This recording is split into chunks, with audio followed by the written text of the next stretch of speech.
Proper learning में आप सभी का स्वागत है। मैं शोएब नदाफ और आज हमारे साथ में बहुत ही खास गेस्ट हमारे साथ में जुड़े हैं Mukund Kirdat sir to proper learning. Thank you. Sir, हमने सुना है कि एजुकेशन के मामले में आपने लॉकडाउन में कई स्कूल्स में और कई कॉलेजेस में हेल्प की है जिसमें कि एजुकेशन बच्चों को आसान हो जाए। तो ऐसे आपकी कुछ एक्टिविटीज़ जो अपने एजुकेशन के ऊपर की है हम चाहेंगे कि आप हमारे साथ शेयर कीजिए। यार बेसिकली ये एजुकेशन बहुत इंटरेस्टिंग फील्ड है। वैसे ही एजुकेशन वैसे कहा जाता है कि ये राइट है, मतलब हमारी कॉन्स्टिट्यूशन कहती है कि राइट है। तो राइट है तो इसका मतलब ये है कि हम कहीं भी हो हमारे लिए ये एजुकेशन अच्छी क्वालिटी का मिलना चाहिए। ये बात इसमें मतलब संविधान में हमारे लिखा गया है। तो हम चाहते हैं कि ये सबको मिले और अच्छी तरीके से क्वालिटी का एजुकेशन मिले। और दूसरी बात है इसमें कि इकोनॉमिक जो डाइवर्सिटी है अपने इंडिया की, और दूसरी है सोशल डाइवर्सिटी, उसमें भी प्रॉब्लम है। तो डिप्राइव्ड क्लास जो आता है इसमें से, जो ये एजुकेशन अफोर्ड नहीं कर पाते हैं, तो उनके लिए ये एजुकेशन फैसिलिटी अच्छी होनी चाहिए। तो इसको लेके ये इशू सबसे ज़्यादा सामने आया कोरोना के पीरियड में। क्या होता है कि एजुकेशन टैलेंट छुपा होता है और हमें पता नहीं। इसके लिए काफ़ी जो कैपेबिलिटी के स्टूडेंट्स या फिर जो टैलेंटेड स्टूडेंट है वो आगे नहीं आ पा रहे। तो इसके ऊपर क्या हम आप एक तो ये है ना कि उनका टैलेंट उसको अपॉर्चुनिटी देनी चाहिए। एजुकेशन फाइनली ये क्या होता है कि नॉलेज और एजुकेशन, तो उसमें नॉलेज या फिर हम जिसको ज्ञान बोलते हैं वो तो उस वहाँ से हमें मिलता है, पर उसके लिए एजुकेशन ही हमारा टूल है, शिक्षण ही हमारा साधन है। तो इस तरीके से इसको देखा जाना चाहिए। तो अगर कोई बच्चा है तो उसको हम एजुकेशन देते हैं तो वो वहाँ से नॉलेज एक्वायर करेगा, उसके बाद उसका बेनिफिट सोसाइटी को होता है। फाइनली हम सोसाइटी के बारे में सोच रहे हैं, हमारा एजुकेशन का पर्पस क्या है। तो ये पर्पस है कि हमारे बच्चे जो है वो अच्छे सिटीजन्स बने। इतनी हाई फीस लेते हैं ये कॉलेजेस में, यूनिवर्सिटी में जितनी हाई फीस लेते हैं, बट क्या उतने ही फ़ायदे का स्टडी प्रोवाइड करते हैं? लगता है आपको कि आप भी जो स्टूडेंट जो पढ़ के निकल रहे हैं कॉलेज से, यूनिवर्सिटी से, जितनी मेहनत करके वो फीस भर रहे हैं, बट तो फिर भी उनकी एम्प्लॉयमेंट के रेट बहुत कम है। तो क्या स्टडी उनको मिल रही है कॉलेज से? अभी मैं खुद इंजीनियर हूँ, मैं COEP से इंजीनियर बना। मेरा खुद का एक इंजीनियरिंग फर्म भी है। और मुझे याद है, मतलब जब मैं पहले शुरुआत में इंटरव्यू लेता था तब बच्चों को मैं इंजीनियरिंग के सवाल पूछता था। इंजीनियर अगर BE इंजीनियर होकर आया, इंटरव्यू के लिए आया, आजकल मैं उनको पाइथागोरस थ्योरी पूछता हूँ या फिर न्यूटन्स लॉ पूछता हूँ, क्योंकि जो हम 8वीं 9वीं कक्षा में पढ़ते हैं। तो ये प्रॉब्लम तो है।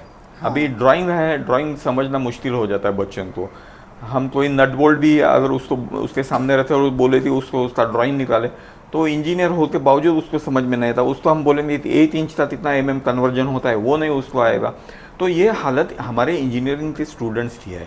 और इसीलिए इंजीनियरिंग स्टूडेंट्स को मार्केट में जो है या फिर एक्चुअल उसको फील्ड एक्सपीरियंस कुछ भी नहीं है ना, तो उस फील्ड एक्सपीरियंस के लिए उसको उसके मन में उस टाइप का जो एक आकर्षण होना चाहिए कि उसको किसी भी सवाल करने की आदत होनी चाहिए, तभी वो जवाब ढूंढेगा। तो एजुकेशन सिस्टम कहाँ पर लैग कर रहा है यहाँ पे? अभी ये सिस्टम ऐसी हो गई है कि कहीं ना कहीं आपने देखा है, मैं भी पॉलिटिशियन हूँ, उसके बावजूद मैं कहता हूँ कि ये पॉलिटिशियंस भी इसमें घुस गए हैं। जैसे पहले शुगर इंडस्ट्री थी, शुगर इंडस्ट्री बाद मिल्क इंडस्ट्री थी, वहाँ पे पॉलिटिशियन घुस गए। फिर अभी एजुकेशन इंडस्ट्री सेक्टर में भी पॉलिटिशियन घुस गए। अभी इनका ये इशू है कि ये कहीं ना कहीं मनी अर्निंग का इशू है, या फिर वहाँ पे जो एम्प्लॉयड लोग होते हैं वो उनके कार्यकर्ता होते हैं, ये सब के लिए सिस्टम बनाई जा रही है। तो उससे ये प्रॉब्लम होती है कि हमने देखा है कि जो सिखाते हैं प्रोफेसर, उनको भी उसकी जानकारी नहीं है पूरी तरीके से। अच्छा, एग्ज़ाम जब होती है तो एग्ज़ाम में हमारे कुछ बच्चों के, मेरे कुछ फ्रेंड्स टीचर्स हैं, तो उन्होंने मुझे बताया कि अरे वो तो बुक में से भी कॉपी करके लिखते हैं, पर नीचे लिखा रहता है refer to figure number so and so, वो भी लिख देते हैं आंसर शीट में। तो ये एजुकेशन का आज की हालत ये है। सिस्टम सुधारने की कोशिश भी की जाए तो भी ऐसा होता है कि कुछ टाइम के बाद या कुछ वक्त के बाद में education system as it is जैसा पहले था वैसे किया जाता है। जैसे कि आम आदमी पार्टी ने दिल्ली में एजुकेशन की सिस्टम क्या बनाई थी सबको पता है, पूरे देश भर में पता था। बट अभी रिसेंटली कुछ टाइम से चर्चों में आ रहा है कि आम आदमी जो भी काम उन्होंने किया था अभी वैसे बाहर से रह गए, बट अंदर से सिस्टम हालत ख़राब हो चुकी है फिर से।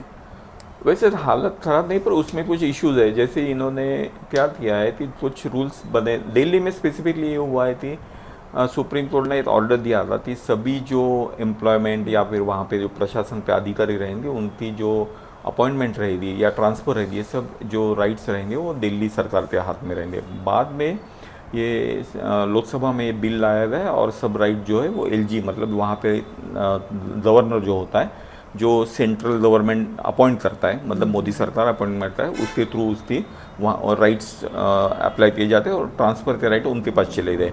अभी ये हुआ कि उन्होंने पिछले हफ्ते 5000 लोगों की टीचर की ट्रांसफ़र कर दी। अच्छा।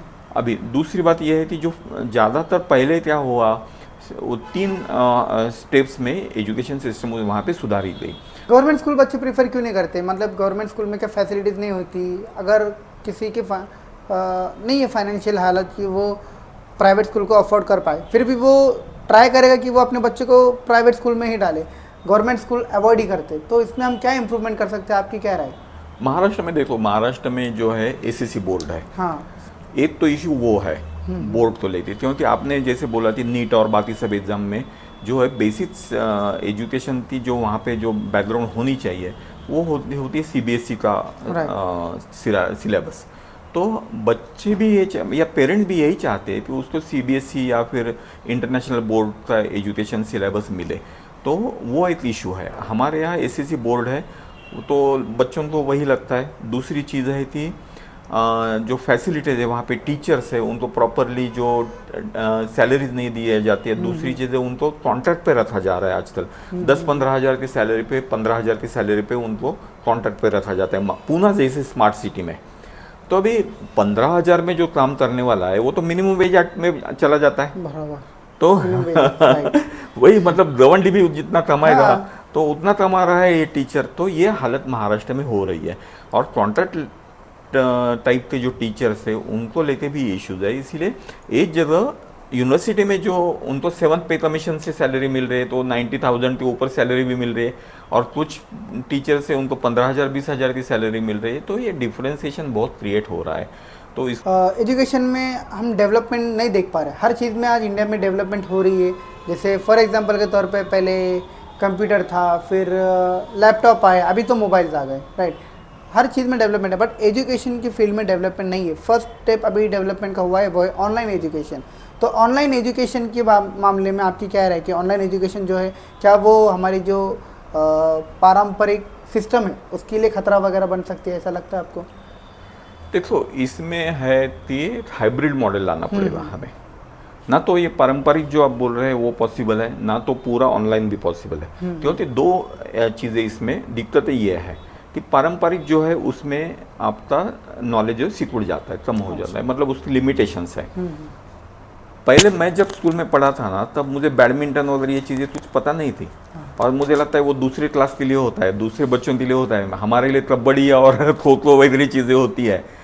पर अभी बच्चों को सब कुछ पता होता है, क्योंकि ये ऑनलाइन की या गूगल या फिर नेटवर्क, इसके जो बेनिफिट्स हैं ना वो उससे कोई मतलब दूर नहीं रह सकता ना, हर एक के लिए अपॉर्चुनिटी है।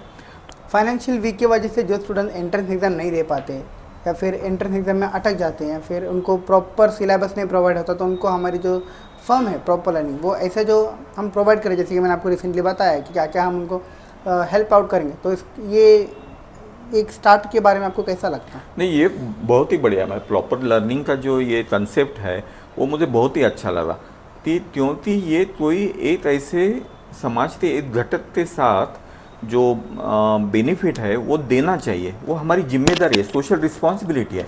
और मेरे ख्याल से ये प्रॉपर लर्निंग ये सोशल रिस्पॉन्सिबिलिटी निभा रही है, क्योंकि हर बच्चे को एजुकेशन का राइट है, और वो देने का काम अगर ऐसे इस टाइप से कोई ऑर्गेनाइजेशन कर रहा है तो बहुत ही अच्छा है। और इसको लेकर मुझे तो ये भी कहना पड़ेगा कि इन्होंने एक्सपेरिमेंट अलग अलग लोगों से साथ शेयर करने चाहिए, और ये बेनिफिट सब समाज में सब लोगों के पास सब लोगों के यहाँ मिलना भी चाहिए। और उसके लिए कुछ लोग, अगर कोई दानशूर लोग हैं, डोनर्स हैं अच्छे लोग, तो ये भी इसमें आ सकते हैं। ये भी हो सकता है बस्ती में जाते हम उनको नए नए टूल्स देते इनको इस सिस्टम में ला सकते हैं, ये भी बढ़िया हो सकता है। और दूसरी चीज़ आपने जो बोली वो नीट जैसे एंट्रेंस एग्ज़ाम है, वहाँ पे फीस इतनी बड़ी है, और दूसरी चीज़ है कि ये पैरेलल सिस्टम चल रही है ना, तो कुछ कॉलेज ऐसे ही सब बने हुए हैं जहाँ पे कुछ होता नहीं है। बच्चे एनआईटी में एनआईटी के लिए कहीं क्लासेस में जाते हैं और लाखों में फीस भरते हैं। फिर ये बच्चे, गरीब बच्चे कहाँ जाएंगे? तो उनके लिए प्रॉपर लर्निंग आप जो बोल रहे हो सिस्टम अच्छी हो सकती है। आपकी तरफ से हमको फ्यूचर के अंदर, फ्यूचर में आपकी तरफ से एजुकेशन के बारे में कौन कौन सी चीज़ें हमको देखने के लिए मिलेंगी? आम आदमी पार्टी की तरफ आम आदमी से? पार्टी से। ये बहुत बढ़िया सवाल है। हम तो सोच रहे थी इलेक्शन का पॉलिटिक्स जो है उसमें हमारे लिए सबसे बड़े ये इशू ये है कि एजुकेशन, हेल्थ है। हाँ, बट कैसा होता है, फिर हम employment है। पॉलिटिकल पार्टी को हम देखते हैं कि वो हर टाइम इलेक्शन के टाइम पे एजुकेशन का फ्लैग लेते ही है, बट उसका हमको रिजोल्वेशन नहीं मिलता। आने के बाद हमको जो है हर किसी के मैनिफेस्टो में एजुकेशन का पॉइंट होता ही है, बट एजुकेशन का इश्यू सॉल्व नहीं होता। तो आम आदमी पार्टी पे लोग ट्रस्ट करते हैं क्योंकि उन्होंने देखा है आम आदमी पार्टी को कि उन्होंने दिल्ली में कैसा किया, तो लोगों को ट्रस्ट है कि वो मे भी चेंजेस ला सकते हैं एजुकेशन में। तो इसके ऊपर आपकी श्योरिटी हम ले सकते हैं फिर पब्लिक? ये तो है, हमारा पैशन यही है कि जैसे मैं पॉलिटिशियन क्यों बना या फिर पॉलिटिक्स में क्यों आया, क्योंकि मेरा कोई बेनिफिट नहीं है अभी, या फिर मेरे दादा या फिर कोई पॉलिटिक्स में नहीं थे। मैं तो मेरा बिजनेस करता रहा। फिर मैंने सोचा कि ये चेंज करना पड़ेगा हमें और ये अपॉर्चुनिटी है, तो हम इसलिए इसमें उतरे हैं। मेरे साथ कुछ मेडिकल के डॉक्टर्स भी है जो चाहते हैं कि अच्छी हेल्थ सिस्टम हो यहाँ पे। तो हमारी पैशन ही यही है, तो इसीलिए हम पॉलिटिक्स में आए। तो हम चेंज करना चाहते हैं और हमने देखा है कि हम लोगों के पास गए हैं, महिलाओं के साथ हमने देखा है, शेयर किया है। और महिलाएं तो बोलती है घर में हमारे 3 ही इशू होते हैं कि मेरा बच्चा अच्छा सीखना चाहिए, मेरे दादा दादी जो या फिर पेरेंट्स हैं उनको अच्छी हेल्थ एश्योरेंस मिलना चाहिए, और मेरा हस्बैंड है उसको एम्प्लॉयमेंट मिलनी चाहिए। और इशू है ही नहीं, तो विकास यही है ना।